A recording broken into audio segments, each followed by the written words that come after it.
बिस्मिल्लाहिर्रहमानिर्रहीम। Last topic में हमने देखा था कि ट्रेपेज़ोइडल रूल और सिम्पसन रूल ये क्या होते हैं, इनको हम कैसे डेवलप करते हैं, इनके फार्मूलाज क्या होते हैं, ये हमने डिस्कस कर लिया था ऑलरेडी। ठीक है, इस लेक्चर के अंदर हम ये देखेंगे कि इनको हम फर्दर जनरलाइज कैसे कर सकते हैं। सो फॉर एग्जांपल, अगर हमारे पास एक स्पेस मौजूद है और एक इंटरवल हमारे पास मौजूद है ए से लेकर बी तक, एक कर्व है जिसको हम अप्रोक्सीमेट करना चाहते हैं। अब इसको अप्रोक्सीमेट करने के लिए अगर हम ट्रेपेज़ोइडल रूल अप्लाई करते हैं तो ट्रेपेज़ोइडल रूल बेसिकली वो ये करेगा कि एक ए से वैल्यू ले लेगा और एक वैल्यू आखिर में ले लेगा, इन दोनों वैल्यू को यूज़ करेगा और इनको आपस में कर देगा कनेक्ट। कनेक्ट करने के बाद ये आपको जो भी वैल्यू आएगी वो भी दे देगा। तो आप देख सकते हैं कि यहाँ पे जो हमारे पास एरर है वो कितनी बड़ी एरर हमारे पास यहाँ पे आ रही है।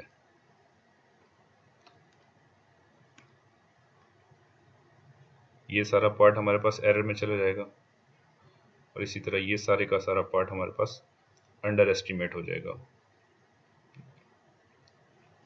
तो इस तरीके से हमारे पास एरर इंक्रीज कर रही है। हम इसको किस तरीके से बेटर कर सकते हैं, उसमें एक आइडिया ये है कि फॉर एग्जांपल हम अपने इस इंटरवल को डिवाइड कर दें फर्दर स्मॉल इंटरवल्स में, x1, x2, x3 up to so on. There will be xn minus 1 and the lastly there will be xn. So we have divided in our interval in 8 n सब intervals और फिर हम इसमें ये करें कि for each सब interval, for example ये एक सब इंटरवल आया हमारे पास x0 से x1, इस पे हम ट्रेपेज़ोइडल अप्लाई करें और जब इस पे हम ट्रेपेज़ोइडल अप्लाई करेंगे तो हमारे पास फार्मूला बनेगा h/2 f of x0 plus f of x1। ये हमारे पास फार्मूला बना फॉर x0 एंड x1 सिर्फ एक इंटरवल के लिए। यही स्ट्रेटेजी हम यूज़ कर सकते हैं x1 और x2 के लिए और यहाँ पे अब जो फार्मूला बनेगा वो बनेगा h/2 f of x1 plus f of x2 and so on. इसी तरह हमारे पास ये डिफरेंट वैल्यूज़ के लिए ये चलता रहेगा। x2 x3 के लिए हमारे पास एक फार्मूला आ जाएगा और ये चलता रहेगा। फाइनली जो हमारे पास फार्मूला आएगा वो xn -1 और xn के लिए आएगा। तो इसके लिए जो फार्मूला बनेगा h/2 f of xn-1 plus f of xn। ये हमारे पास पॉसिबल फार्मूलाज हमारे पास बन जाएंगे। अब हुआ क्या कि हमने हर सब इंटरवल की जो वैल्यू है वो अलग-अलग हमने कैलकुलेट कर ली और हर एक को ट्रेपेज़ोइडल से अप्लाई किया। यहाँ पे भी ट्रेपेज़ोइडल अप्लाई हो गया, यहाँ पे भी ट्रेपेज़ोइडल अप्लाई हो गया। सो यू सी कि हमारे पास इस ट्रेपेज़ोइडल की वजह से जो एरर थी वो अब कम हो जाएगी। अगर हम 10 इंटरवल में डिवाइड करते हैं तो एरर कम होगी एज कंपेयर टू अगर हम 100 इंटरवल में डिवाइड करें तो 100 इंटरवल में ज़्यादा एरर रिड्यूस हो रही होगी हमारे पास।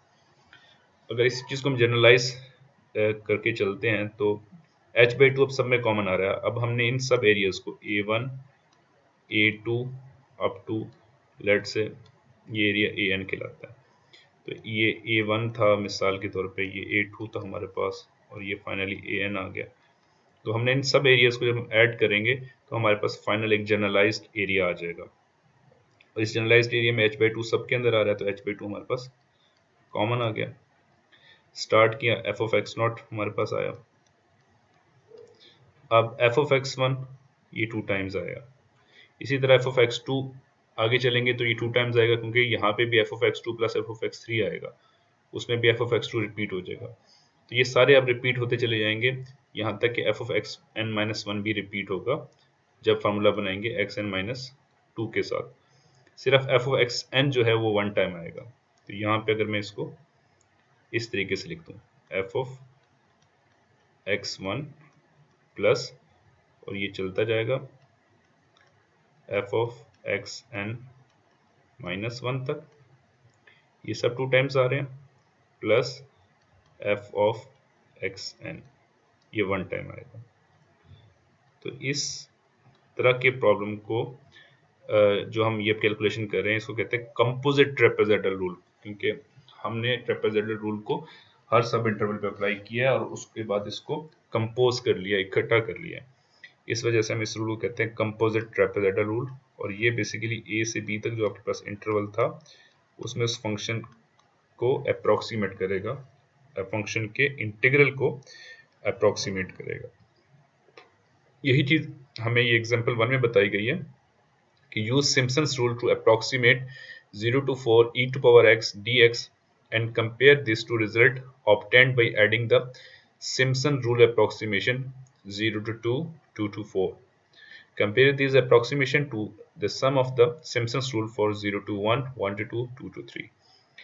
तो इस केस में अब इन्होंने ये किया कि एक फंक्शन ले लिया e to power x और a की वैल्यू 0 ली, b की वैल्यू 4 ली। तो पहले इन्होंने सिम्पसन रूल डायरेक्टली अप्लाई कर दिया 0 से 4 में। तो 0 से 4 में जब अप्लाई करेंगे तो हमारे पास ये कंप्लीट इस इंटरवल को यूज कर रहे हैं। नेक्स्ट इन्होंने क्या किया, 0 से लेकर 2 तक, सॉरी इसको 2 सेंटर में लिखते हैं, तो 0 से लेकर 2 तक एक दफा सिम्पसन रूल अप्लाई किया। अब इस रूल में जब अप्लाई करेंगे तो h की वैल्यू यहाँ पे 1 आ रही है, जैसा कि यहाँ पे आपके पास आएगा, सॉरी h की वैल्यू जब हम जनरली अप्लाई करेंगे तो b माइनस ए ओवर 2, तो 4 डिवाइड बाई 2 इज 2 आएगी। h की वैल्यू हमारे पास यहाँ पे फर्स्ट केस में 2 आएगी, ठीक है। और जब हम अप्लाई करेंगे 0 से 2 पे अप्लाई करेंगे तो इस केस में हमारे पास 2 माइनस 0 डिवाइड बाई 2 h की वैल्यू हमारे पास यहाँ पे ये 1 आ गई, ये लिखा हुआ देखें। इस फर्स्ट केस में h की वैल्यू हमारे पास 2 है, सेकंड केस में h की वैल्यू 1 आ रही है। और जब हम इसको फर्द, अब ये 0 से 2 और 2 से 4 इन दोनों इंटरवल में अलग-अलग सिम्पसन्स रूल अप्लाई किया गया, इसमें अलग और इसमें अलग। और ये जो है देखिए अब इसने मजीद 4 पार्ट्स में डिवाइड कर दिया कि बजाय इसके कि हम सिम्पसन्स रूल 2 में अप्लाई करें, अब हम अप्लाई करते हैं इन सब इंटरवल में अलग-अलग अप्लाई करते हैं। सो पहले 0 से लेकर 1 पे सिम्पसन अप्लाई हुआ, फिर 1 से 2 पे अप्लाई हुआ, फिर 2 से 3 पे अप्लाई हुआ, फिर 3 से 4 पे अप्लाई हुआ। इन सब को अप्लाई करने के बाद जब इनको जमा करेंगे तो हमारे पास फाइनल आंसर आएगा। तो यहाँ से हम देखते हैं कि कौन सी एरर जो है वो हमारे पास बेटर रिजल्ट दे रही है। So Simpson's rule on the interval 0 to 4 h is equal to 2, जैसा कि वो अभी मैंने आपको फार्मूला से फाइंड करके बताया था। तो f of x not plus 4f of x1 plus f of x2 अब 0 से 4 पे डायरेक्ट यहाँ पे अप्लाई हुआ है। तो आप लोग इसको इंडिविजुअल ट्राई कर सकते हो कि ये 0 से 4 पे जब अप्लाई हुआ है तो सिम्पसन्स रूल का आंसर क्या आएगा। 0, 4 और जब h की लेंगे तो h की वैल्यू हमारे पास 2 आ रही है, तो 0 प्लस 2 2 आ जाएगा। ये x नॉट, ये x1 एंड ये x2 हमारे पास बन जाएंगे। तो f of x not e to power 0, f of x2 e to power 2 और f of x4 e to power sorry f of x1 e to power 2 और f of x2 e to power 4 हमारे पास आ जाएगा। Exact answer यहाँ पे calculate हुआ है, e to power x का integral e to power x होता है, तो e to power 4 minus e to power 0, ये एग्जैक्ट आंसर आ गया और ये अप्रोक्सीमेट आंसर था। तो ये देखें ये हमारे पास एरर आ रही है और एरर नेगेटिव में आ रही है, इसका मतलब ये हुआ कि हमारे पास एरिया जो है वो कुछ अंडर एस्टिमेट है। नेगेटिव में एरर का मतलब ये होता है। अब अगर हम इसको अलग-अलग अप्लाई करें, दोनों इंटरवल्स को सेपरेट कर लें, तो दोनों इंटरवल को सेपरेट करने का मतलब ये होगा कि अब x नॉट 0, सॉरी a 0 और b आपके पास 2 लिया आपने, तो एक दफ़ा अप्लाई करेंगे, फिर a 2 लेंगे और b 4 लेंगे, तो ये सेकंड टाइम हम इसको अप्लाई करेंगे सिम्पसन्स रूल को। जो हमने फर्स्ट टाइम अप्लाई किया तो देखिए h की वैल्यू 1 थी, 1/3 e to power 0 plus 4 e to power 1 plus e to power 2। अब देखें ये जो a की पावर 0 है, अब यहाँ पे h चूँकि 1 था तो हमें एक सेंट्रल वैल्यू लेनी पड़ेगी 1, 0 प्लस 1 और 1 प्लस 1 2। h यहाँ पे हमारे पास 1 है। ये मैं लास्ट लेक्चर में एक्सप्लेन कर चुका हूँ इसको कि ये h हमने कैसे मूव कर रहे हैं। तो e टू 0 पे जो होगी वो e टू पावर 0 हो जाएगी, 1 पे e टू पावर 1 हो जाएगी और 2 पे e टू पावर 2 हो जाएगी। तो ये देखें ये तीनों चीज़ें हमारे पास आ गई। सिमिलरली जब हम 2 से 4 लेंगे, यहाँ भी h की वैल्यू 1 आ रही है, तो इस a की वैल्यू 2 में जब h 1 ऐड करेंगे तो ये 3 आ जाएगा। तो e to power 2, e to power 3 और e टू पावर 4। अभी दो दफ़ा सिम्पसन्स रूल अप्लाई किया। अप्लाई करने के बाद जब हमने इसको कैलकुलेट किया तो हमारे पास आंसर आ गया 53.86 और यहाँ देखिए 53.59 है, तो एरर हमारे पास फर्दर रिड्यूस हो गई है।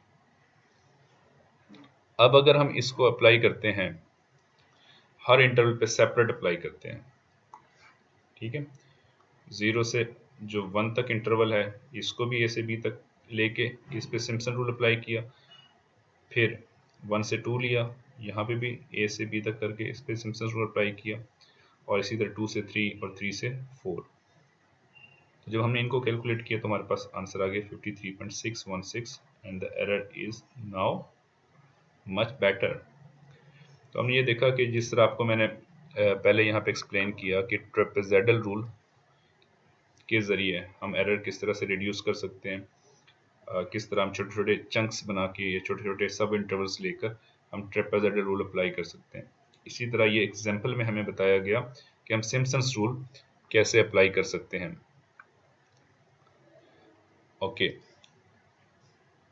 ये इस फिगर के अंदर बताया गया है कि आपने किस तरह ए से जो बी तक का इंटरवल है उसको हमने किस तरह से डिवाइड करना है।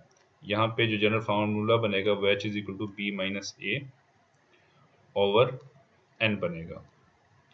अब जितने इंटरवल में आप डिवाइड करना चाह रहे हैं वो आपके पास n होगा, और जब हम n की वैल्यू देंगे तो हमारे पास ऑटोमेटिकली h की वैल्यू कैलकुलेट हो जाएगी। तो ये जो फर्स्ट हमारे पास थ्योरम लिखा हुआ है ये कंपोजिट ट्रेपेजोइडल रूल का है, और सेकंड थ्योरम हमारे पास कंपोजिट सिम्पसन्स रूल का है। So let f belongs to c square a to b। जब हमने एक्सट्रीम वैल्यू थ्योरम पढ़ा था वहां पे मैंने आपको बताया था कि ये c square a to b का मीनिंग क्या होता है। तो ये एक दफ़ा फिर मैं आपको बता देता हूँ। A function is an element of a set c square. Now C square mean a set of continuous function defined up to second derivative। इसका सेकंड डेरिवेटिव जो है वो भी डिफाइंड भी है और कंटिन्यूस भी है। और ये जो आपके पास सेट है, set of continuous function defined up to 2 derivatives, ये इस इंटरवल के अंदर वैलिड है। ए से बी तक का जो इंटरवल है ये इसके अंदर वैलिड है, इसके बाहर गारंटी नहीं कर रहा। तो हमारे पास हमने जो फंक्शन लिया है ये फंक्शन जो है उस गिवन इंटरवल ए बी में कंटिन्यूस भी है और उसके 2 डेरिवेटिव्स भी एग्जिस्ट करते हैं। h is equal to b minus a over n, ये मैंने आपको बताया है कि h कैसे फाइंड करेंगे। X j is equal to a plus j h, यहाँ पे x j is equal to a plus j h, इसका मीनिंग क्या होगा? इसका मीनिंग ये होगा कि जब अपने x की वैल्यू 1 लेंगे तो a प्लस 1h होगा and it is equal to a plus h। अब क्या मतलब हुआ इसका कि जब हमारे पास a गिवन है और h भी हमारे पास हमने फाइंड किया हुआ है, तो a में जब हम h ऐड करते हैं तो हमारे पास अगला पॉइंट आता है ना, तो ए को अगर हम एक्स नॉट के लेंगे, अगला पॉइंट क्या होगा, x1 and it is equal to a plus H. Similarly J की वैल्यू जब हम 2 लेंगे तो a प्लस जे की जगह पे 2 आ गया, तो a plus 2h। a plus 2h क्या होगा, ये 1h ऐड किया हमने तो यहाँ तक पहुँच गए, और एक और h ऐड करेंगे तो यहाँ तक पहुँच जाएंगे। This will be x2 and it is equal to a plus 2h। अब सम टाइम क्या लिखा होता है, a की बजाय हम x नॉट ले लेते हैं, तो इसको लिख लेते हैं x नॉट प्लस h और x नॉट प्लस 2h। तो ये सारे की सारी डेफिनेशंस जो हैं ये वैलिड है। तो आपको अब ये पता चल गया कि ये x j is equal to a plus j h का क्या मीनिंग होता है। ये फार्मूला आपने याद रखना है, ये हमें ये सारे के सारे पॉइंट्स फाइंड करने के लिए इसको यूज करना पड़ेगा। Okay, so for each j is equal to 0 to n, there exists a mu belongs to a to b for which the composite trapezoidal rule for n subinterval can be written as। अब ये आपके पास जो ये वाला part है ये है composite trapezoidal rule. ऊपर आप देखें कि जो हमने कैलकुलेट किया था उसमें हमारे पास ये फॉर्म बन के आई थी। अगर हम सिर्फ इस चीज़ को 2 इंटू समेशन की फॉर्म में लिखना चाहें तो समेशन हमारे पास चल रहा है, लेट से एक्स जे लिख देते हैं हम, x1 की जगह पे एक्स जे, और जे की वैल्यू हमारे पास आ रही है 1 से लेकर n-1 तक, 1 से लेकर n-1। तो ये हमने समेशन की फॉर्म में इस सम को लिख दिया, और यही चीज़ यहाँ पे इस फार्मूले के अंदर भी इन्होंने लिखी हुई है, 2 into j is equal to 1 to n-1 f of x j plus f of b. अब यहाँ पे ये जो टर्म है this is called error term. इस एरर टर्म को कैसे यूटिलाइज करना है ये मैं आपको एक्सट्रीम वैल्यू थ्योरम के साथ एक्सप्लेन करूंगा। अभी हम सिंपल देख लेते हैं कि अगर हमने कंपोजिट ट्रेपेजोइडल रूल अप्लाई करना हो तो हम किस तरीके से अप्लाई करेंगे। सिमिलरली जो सिम्पसन्स रूल है उसके लिए हमारे पास जो फार्मूला बनेगा वो कुछ इस तरह से बन रहा है कि जे की value 1 to n/2 minus 1 f of x2j plus 4 into j is equal to 1 to n/2 f of x2j minus 1। ये हमारे पास कंपोजिट सिम्पसन्स रूल का जनरलाइज्ड फार्मूला है, और ये जनरलाइज्ड किया गया है जैसे हमने यहाँ पे मैंने आपको ट्रेपेजोइडल रूल ऑलरेडी बताया है कि ट्रेपेजोइडल रूल को हम किस तरह जनरलाइज करेंगे, इनके हर पार्ट्स पे हम सिम्पसन्स रूल अप्लाई करेंगे, और करने के बाद जब हम ऐड करेंगे तो ये हमारे पास कंपोजिट सिम्पसन्स रूल बनता है। सिमिलरली जब हम यहाँ पे सिम्पसन्स रूल अप्लाई करते हैं, उनको एडअप करते हैं, तो हमारे पास जो फार्मूला आपको अभी दिखाया ये सिम्पसन्स रूल का हमारे पास फार्मूला इस तरह से बन जाता है। इसको हम एक एग्जाम्पल के थ्रू इसको सॉल्व करने की कोशिश करते हैं जिससे हमें अंदाज़ा हो जाएगा कि इनका मीनिंग क्या है। अगर आप गौर करें, मैं इस सिम्पसन्स रूल का जो फार्मूला है इसको मैं अप्लाई करता हूं आपके साथ, इस फिगर के साथ ले जाते हैं, ठीक है। अब इस फिगर में अगर आप गौर करें तो ये x नॉट है, यहाँ पे आपके पास x1 आ गया, ये x3 आ गया लेट से, ठीक है। तो a जो है ये x नॉट के बराबर है, तो मैं अगर इसको ओपन करूं तो ये हो जाएगा मेरे पास f of x not plus 2 into j is equal to 1 to n/2 minus 1। अब j की वैल्यू जब मैं 1 रखता हूं तो ये क्या आ जाएगा, f ऑफ x2 आ जाएगा मेरे पास, और j की वैल्यू मैं रखता हूं 2 तो ये हो जाएगा f ऑफ x4। j की वैल्यू 3 रखूंगा तो ये हो जाएगा f ऑफ x6, और ये अब चलता जाएगा, कहाँ तक जाएगा, आखिरी दफा मुझे रखना पड़ेगा n/2 माइनस 1, ये j की वैल्यू मुझे रखनी पड़ेगी। तो लेट से कि वो कुछ भी आ रहा है, लेकिन यहाँ पे हमें पता चल गया कि जो इवन पॉइंट्स हैं जिनका इंडेक्स इवन है वो सारे के सारे 2 से मल्टीप्लाई हो रहे हैं। सिमिलरली जब हम 4 के साथ देखते हैं, j की वैल्यू 1 रखेंगे तो 2 इंटू 1 2 आ गया, और 2 माइनस 1 1 आ गया, तो ये आ जाएगा f of x1। Similarly j की वैल्यू 2 रखेंगे तो 2 2 4 4 माइनस 1 3 f ऑफ x3। इसी तरह एफ ऑफ एक्स 5। तो जो आपके पास इवन ऑड इंडेक्स के साथ टर्म्स आ रही हैं वो सब 4 के साथ मल्टीप्लाई हो रही हैं, यानी एक्स नॉट पहला और एक्स एन आखिरी वाला, ये दोनों ए और बी की जगह पे आ जाएंगे। अब बाकी जो सेंटर वाले पॉइंट्स बचे, इनमें जो इवन टर्म्स हैं वो 2 से मल्टीप्लाई हो रही हैं जमा होने के बाद, और जो ऑड टर्म्स हैं वो 4 से मल्टीप्लाई हो रही हैं। तो अगर आपको ये जनरली ये बात याद रह गई तो आप फार्मूला याद ना भी हो, आप बड़ी आसानी के साथ सिम्पसन्स रूल अप्लाई कर सकते हैं। ट्रेपेजॉइडल रूल तो और भी आसान है, उसमें पहला और आखिरी सिंगल आते हैं और बाकी जितने के सारे दरमियान वाले हैं वो सब जमा होके 2 से मल्टीप्लाई हो जाते हैं। एक क्वेश्चन यहाँ पे हम करते हैं, उसमें देखते हैं कि इसको हम किस तरीके से अप्लाई कर सकते हैं। So for example let's say we have question, हम ले लेते हैं फर्स्ट, ले लेते हैं क्वेश्चन नंबर 1 और उसका पार्ट ए। यहाँ पे हमें 1 से लेकर 2 तक इंटरवल दिया गया है, x natural log of x dx। इसको हमने अप्लाई करना है ट्रेपेजॉइडल से भी और सिम्पसन से भी। मैं सिम्पसन से करता हूँ, आप लोगों ने ट्रेपेजॉइडल से इसको खुद वेरीफाई करना है। अच्छा, यहाँ पे n की वैल्यू हमें दी हुई है 4, तो n की वैल्यू मैं ले लेता हूँ यहाँ पे 8, ताकि हम ज़रा इसको डीपली इसको एनालाइज कर सकें कि हमारे पास कैसे वर्कआउट कर रहा है। फार्मूला हमारे पास ये है कि A to B F of X. अगर आपको समझ आ गई तो फार्मूला अब आपको ज़बानी याद हो गया होगा। हम एरर टर्म अभी इग्नोर कर रहे हैं, इसलिए हम अप्रॉक्सीमेशन का साइन जो है वो यूज़ करेंगे। ट्रेपेजॉइडल और सिम्पसन रूल का जो फार्मूला है उसमें आपने एक और चीज़ भी देखनी है। जो सिम्पसन का फार्मूला है उसमें पहले भी h/3 आता था, अभी भी h/3 आएगा, कॉमन आ गया है ना। और यहाँ पे पहले भी h/2 आता था, अभी भी h/2 ही आएगा। तो सिम्पसन्स रूल h/3 हमारे पास यहाँ पे आ गया, F of A as it is आ गया, प्लस 2 जो है इनके साथ अभी आपको पता चला है कि j की वैल्यू 1 से लेकर n/2 -1 तक जा रही है, ठीक है।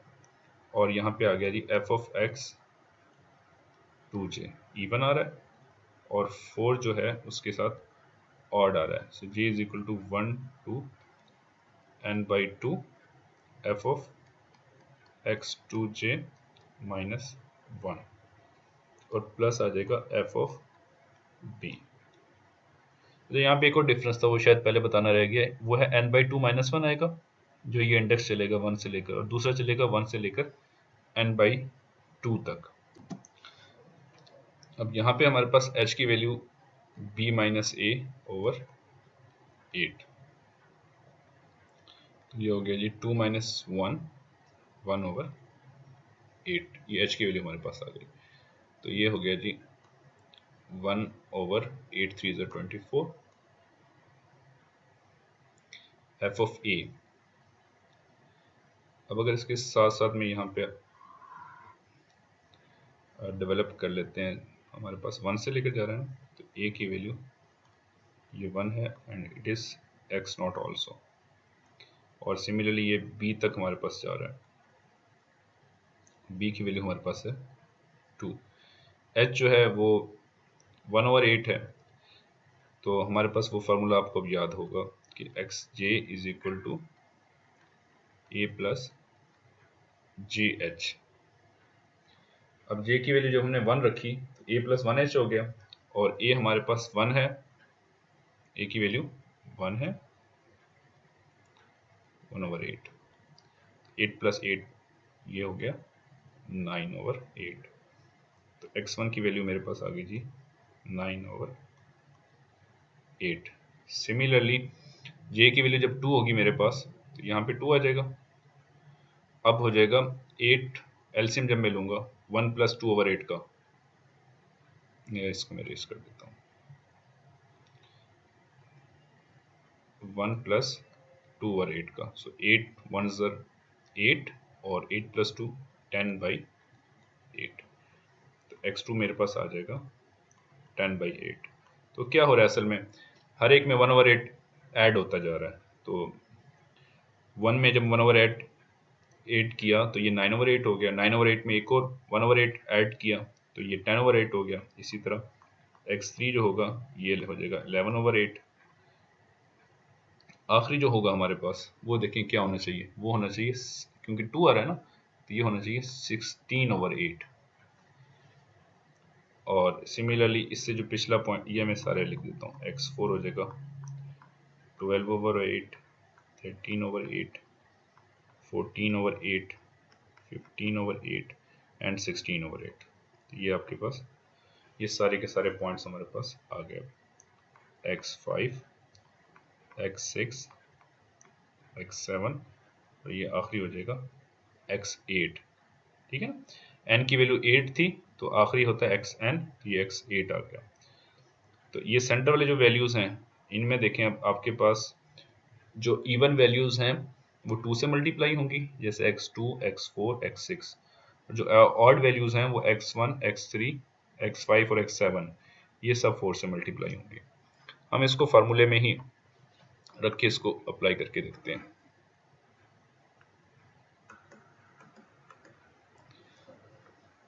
अच्छा, तो ये f ऑफ a की जगह पे हमारे पास 1 आ गया, तो ये हो गया f of 1 plus 2 into summation के साथ। अब अगर हम लिखते जाएंगे तो j की वैल्यू हमने, n की वैल्यू कहाँ तक जाएगी भाई, ये मैं डायरेक्टली पहले इस तरह से लिख देते हैं, j is equal to 1 n by 2, n इज 8, 8 by 2 4 और 4 minus 1 3, तो ये आपके पास 3 तक जाएंगी।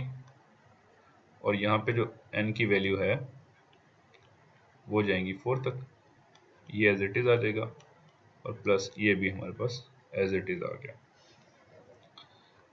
अब इसको हम एक्सप्लेन करके लिख देते हैं, 24 f ऑफ 1 प्लस 2 इंटू जे की वैल्यू जब हमने 1 रखेंगे तो ये आ जाएगा f ऑफ x2, जे की वैल्यू 2 रखेंगे तो आ जाएगा f ऑफ x4, जे की वैल्यू 3 रखेंगे ये आ जाएगा f ऑफ x6।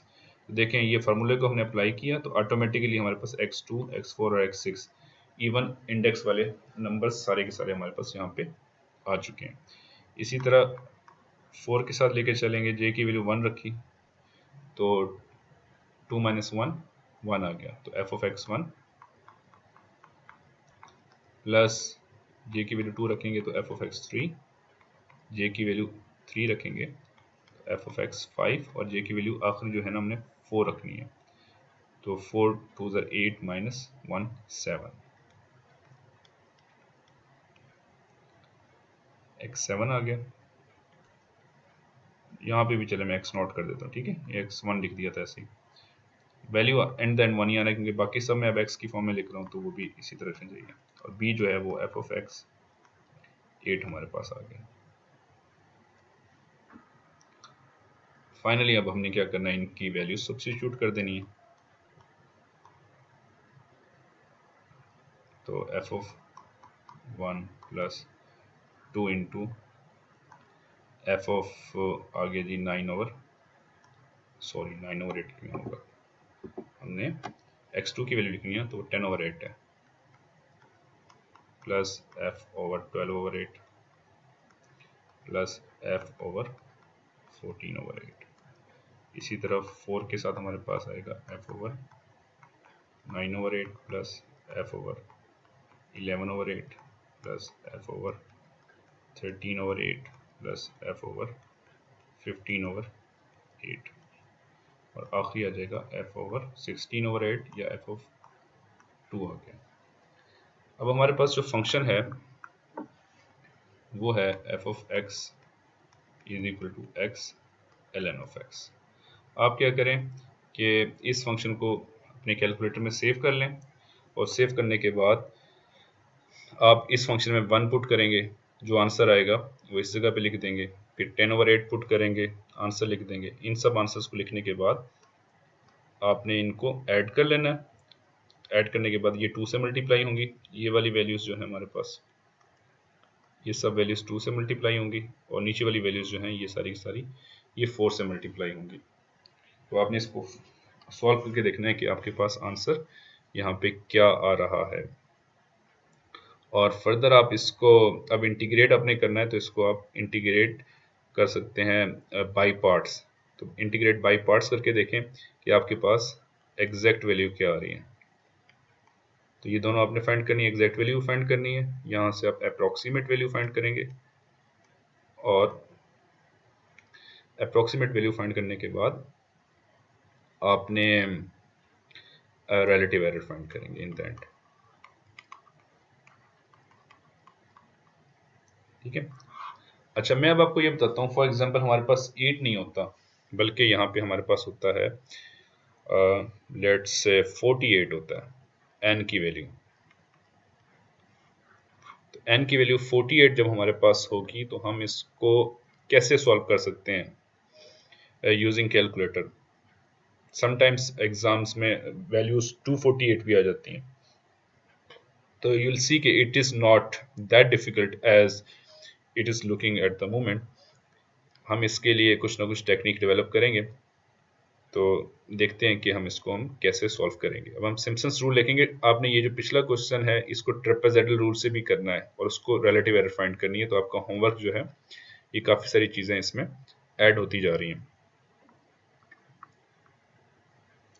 तो अभी तक आपको जो होमवर्क में मैंने आपको चीज़ें दी हुई हैं, मैं आपको थोड़ा सा वो वापस बता भी देता हूँ। आपने ये स्टार्ट किया था सिंपल, जो हमारे पास रूल्स थे ट्रेपेजॉइडल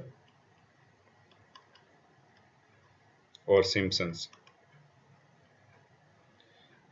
इसके आपने दोनों मेथड से एटलीस्ट 2 क्वेश्चंस करने हैं एक्सरसाइज में से। इसकी एक्सरसाइज जाके आप देखिएगा, मैंने इस लेक्चर में वो एक्सरसाइज आपको बताई हुई भी है और उसके क्वेश्चन भी शेयर किए हैं। फिर आपने आ जाना है कंपोजिट से, और कंपोजिट में भी आपने ये दोनों रूल्स अप्लाई करने, और कम से कम इसमें जो एक्सरसाइज आपको गिवन है, ये देखें आपको एक्सरसाइज, ये कुछ क्वेश्चंस नज़र आ रहे हैं आपको। तो इन क्वेश्चंस को आपने यहाँ पे सॉल्व करना है, और कम से कम यहाँ पे आप देख लें कि ट्रेपेजॉइडल और इससे कम से कम यहाँ पे भी आपने 2-2 क्वेश्चन सॉल्व करने हैं। मैं आपको एक टेक्निक बताता हूँ कि हम डायरेक्टली कैसे सॉल्व कर सकते हैं अगर n की वैल्यू हमें 48 गिवन होगी तो। So we have a same question, n is equal to 48 and f of x is equal to x into ln of x, where the limit is from 1 to 2. In this case, h is equal to b minus a over 48. So 2 minus 1 over 48 means 1 over 48. So value of h is 1 over 48 and multiply by 1 over 3. So a की जगह पे हमने f of x not substitute किया, b की जगह पे f of x 48 substitute किया, क्योंकि b x n के इक्वल होता है and n is 48. So therefore the last point will be x 48. अब हमने ये कैलकुलेट करना है 23 जो है हमारे पास, ये पॉइंट्स बहुत ज़्यादा पॉइंट्स हैं। हम इसके लिए कुछ स्ट्रेटजी डेवलप करते हैं कि हम इसको कैसे कैलकुलेट करें। So F of X is equal to X natural log of X. अगर मैं इसको लिखूं एफ ऑफ एक्स जे, मैं आपको स्टेप बाय स्टेप बताऊंगा, इन द एंड आप डायरेक्टली भी इसको लिख लिया करोगे। फिर X J natural log of x J, और सिमिलरली अगर j की जगह पे अब x 2j आ जाए, यानी j की जगह पे 2j आए, तो यहाँ पे भी j की जगह पे 2j हो जाएगा, और यहाँ पे भी j की जगह पे 2j हो जाएगा। अब हमें पता है कि x j is equal to a plus या x not plus j h होता है। ओके, तो a हमारे पास 1 है, j एज इट इज आएगा, और h है 1 ओवर 48, 1 ओवर 48 j। ये एक्स जे की वैल्यू आ गई हमारे पास। अब अगर यहाँ पे एक्स टू जे हो तो डिफरेंस विल बी दैट 1/48 और 2j। इसको हम सिंप्लीफाई भी कर सकते हैं, 1/1/24j हो जाएगा 2 से डिवाइड होने के बाद। इसी तरह अगर हम x2j माइनस 1 फाइंड करना चाहें तो फ़र्क क्या होगा, सिर्फ 2j माइनस 1 में 1/1 प्लस 1/48 इंटू 2j माइनस 1। आप इसको एज इट इज़ भी लिख सकते हैं, अगर आप चाहें तो इसको सिंप्लीफाई भी कर सकते हैं। ठीक है, सिंप्लीफाई करेंगे तो आपके पास यहाँ पे 1/48 अगेन ये हो जाएगा 1/24j हो जाएगा, माइनस 1/48 आ जाएगा।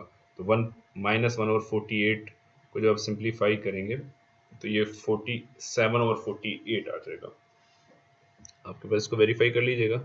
सो 47, आई थिंक 47/48 और 48 प्लस 1/24j, तो मेरा ख्याल ऐसे आएगा। आप इसको वेरीफाई कर लीजिएगा। अब हम क्या करेंगे, इनकी वैल्यूज़ यहाँ पे सब्स्टिट्यूट कर देंगे। तो x2j की जगह पे क्या आ जाएगा, 1 प्लस 1/24j, 1 प्लस 1/24j। और ये तो सिर्फ x2j की जगह पे ये वैल्यू आ गई, आगे मज़ीद भी आनी है। ln ऑफ मज़ीद x2j है तो उसकी जगह पे दोबारा आ जाएगा 1 प्लस 1/24j। या आप इसको j/24 भी लिख सकते हैं आसानी के लिए। मैं आपको वही j/24 लिख देता हूँ ताकि ये आप आगे अपने कैलकुलेटर में इसको सब्स्टिट्यूट भी करना है। तो ये हमारे पास आ गया जी j/24 और ये वैल्यू आ गई पूरी की पूरी f ऑफ x 2j की। सिमिलरली जब आप 2j माइनस 1 करेंगे तो यहाँ पे आपको x2j माइनस 1 की जगह पे ये वाली वैल्यू सब्स्टिट्यूट करनी पड़ेगी। ये भी आपको मैं बताता हूँ। तो अब समेशन अगर हम यहाँ पे सब्स्टिट्यूट कर दें, summation j is equal to 1 to 23 f of x 2j, so it will be equal to summation j is equal to 1 to 23 और इसकी जगह पे आपके पास आ गया जी 1 plus j/24 natural log of 1 plus j/24। अब आपने क्या करना है कि आप कैलकुलेटर में देखेंगे कि आपके पास एक साइन है समेशन का, और ये समेशन का साइन नॉर्मली लॉग के ऊपर मौजूद होता है। तो कैलकुलेटर में जब आप इसको लिखेंगे तो आप जैसे ही समेशन का साइन प्रेस करेंगे, समेशन का साइन प्रेस करते ही आपके पास कुछ इस तरह का लिखा हुआ आएगा। मैं आपको वो यहाँ पे लिख कर दिखाता हूँ। आप अपने कैलकुलेटर में शिफ्ट के साथ समेशन का साइन प्रेस करेंगे, शिफ्ट प्लस जो लॉग वाला आपके पास आइकन है, ठीक है, इस तरह का आइकन है और यहाँ पे आपके पास इस तरह का निशान बना हुआ होगा। इसको प्रेस करेंगे, इस लॉग के ऊपर समेशन का साइन लगा हुआ है तो वो ऑटोमेटिकली आपके पास कुछ इस तरह का डिस्प्ले हो जाएगा। ये समेशन साइन लिखा हुआ आ जाएगा x और आगे ये एम्प्टी बॉक्स आ जाएगा। इसी तरह एक बॉक्स आपके पास ऊपर लिखा हुआ होगा और ये ब्रैकेट्स दो इस तरह से लिखी होंगी। आप क्या करेंगे, आपने असल में जो समेशन है वो जे पे चल रही है आपकी। जब कैलकुलेटर में लिखेंगे तो वहाँ पे आपके पास x है, तो जहाँ जहाँ जे आ रहा है वहाँ पे आप x लिखेंगे। तो x की वैल्यू लेनी है 1 से लेकर 23 तक।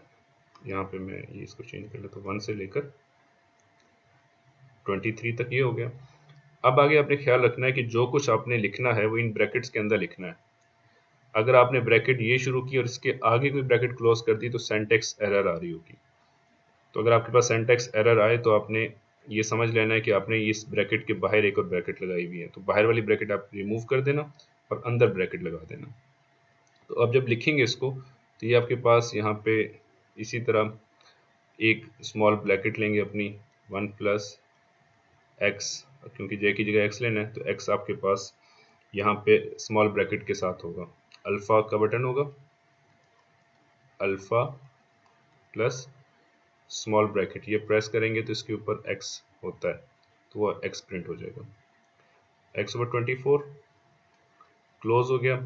यहाँ पे अगर आप मल्टीप्लाई का साइन देना चाहें तो दे दें, नेचुरल लॉग करेंगे। अब जैसे ही हम नेचुरल लॉग प्रेस करेंगे तो वो ऑटोमेटिकली ये इस तरह से आ जाएगा आपके पास। यहाँ पे अब नेचुरल लॉग के अंदर अब ये पूरे का पूरा आप लिखेंगे 1 प्लस x/24, नेचुरल लॉग की ब्रैकेट यहाँ पे आपने क्लोज कर दी। अब कोई और ब्रैकेट क्लोज करने की ज़रूरत नहीं है। जैसे ही आप ये करेंगे तो आपके पास जो आंसर आएगा, ये आपके पास आंसर आएगा 14.5803.2। तो लेट से हमने ये 5 डिजिट्स आगे ले लिए, तो ये आपके पास देखें डायरेक्टली आपके पास ये आंसर आ गया। अदरवाइज आपको ये 1 से लेकर 23 तक इंडिविजुअल कैलकुलेट करना ये बहुत डिफ़िकल्ट हो जाता है सम टाइम, तो इस तरीके से ये आसान हो जाता है। सिमिलरली आप जो ये अप्रोच है इसको आप कैलकुलेटर में ट्राई कीजिएगा और यही आंसर आपके पास आना चाहिए। कोई प्रॉब्लम आए तो आप मुझसे व्हाट्सएप पे दोबारा भी पूछ सकते हैं। ओके, अब हम ले लेते हैं f(x) 2j-1, तो ये हमारे पास आएगा summation j is equal to 1 to 24 आ रहा है यहाँ पे, और f(x) 2j-1, ये याद रखने की 2j-1 ये सब x की बेस में है, x में से -1 नहीं हो रहा है। अच्छा, अब जो फंक्शन है हमारे पास वहाँ पे मैंने आपको बताया कि अब जब आप लिखेंगे j is equal to 1 to 24, इसकी जगह पे पहले x ln of x है ना फंक्शन, तो x की जगह पे भी आ जाएगा x 2j-1 और natural log of x 2j-1, x की जगह पे क्या आ जाएगा x 2j-1। अब x 2j-1 जो है इसका फार्मूला हमने ऑलरेडी फाइंड किया हुआ है, 47/48 प्लस j/24, तो ये हम यहाँ पे सब्स्टिट्यूट कर लेते हैं, 1 to 24 है ये, और इधर x 2j-1 की जगह पे आ गया जी 47/48, और सॉरी ये आएगा plus j/24, natural log of again 47/48 plus j/24। अब हम क्या करेंगे, एज इट इज़ जिस तरह पहले हमने लिखा है हम इसको कैलकुलेटर में सब्स्टिट्यूट करते हैं और हमारे पास देखें आंसर क्या आता है। आंसर हमारे पास आ गया 15.26986, ठीक है, तो एग्जैक्टली ये हमारे पास वैल्यूज आ गई। अब जो हमारे पास फंक्शन था 1 से 2x natural log of x dx, इसमें हमारे पास 1/48 मल्टीप्लाई बाई 3 था, और यहाँ पे f ऑफ x0 था, तो x0 की जगह पे 1 आ गया, तो 1 नेचुरल लॉग ऑफ 1 आ गया, प्लस 2 इंटू जो हमारे पास इवन का आंसर आया था 14.58032 प्लस 4 इंटू 15.26986 और plus 2 into natural log of 2, इसको हम सम करते हैं और हमारे पास देखें क्या आंसर आ रहा है। तो ये अप्रॉक्सीमेशन ही चल रही है अभी आपके पास, तो ये इसको कैलकुलेट करने के बाद हमारे पास ये आंसर आया, and which is correct up to 5 significant digits. और जब हमने एग्जैक्ट वैल्यू फाइंड की, आप इसको फाइंड करके देखिएगा, तो एग्जैक्ट वैल्यू भी ये करेक्ट आ रही है 0.63629। मे भी शायद अगर हम ज़्यादा सिग्निफिकेंट डिजिट्स लेके चलें, अभी तक हम सिर्फ ये 5 सिग्निफिकेंट डिजिट लेके चलें, लेकिन हम ज़्यादा सिग्निफिकेंट डिजिट लेके चले तो मे भी हमारे पास आंसर जो है वो ज़्यादा बेटर शो कर रहा हो।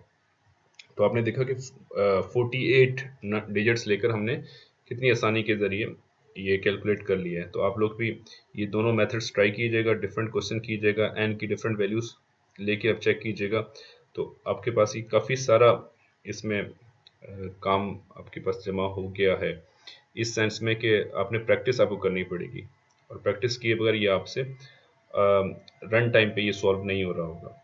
तो कोशिश करें कि ये वीडियोस को बार बार देखें, और अगर कुछ चीज़ समझ ना आए तो आप वो मुझसे पूछ सकते हैं।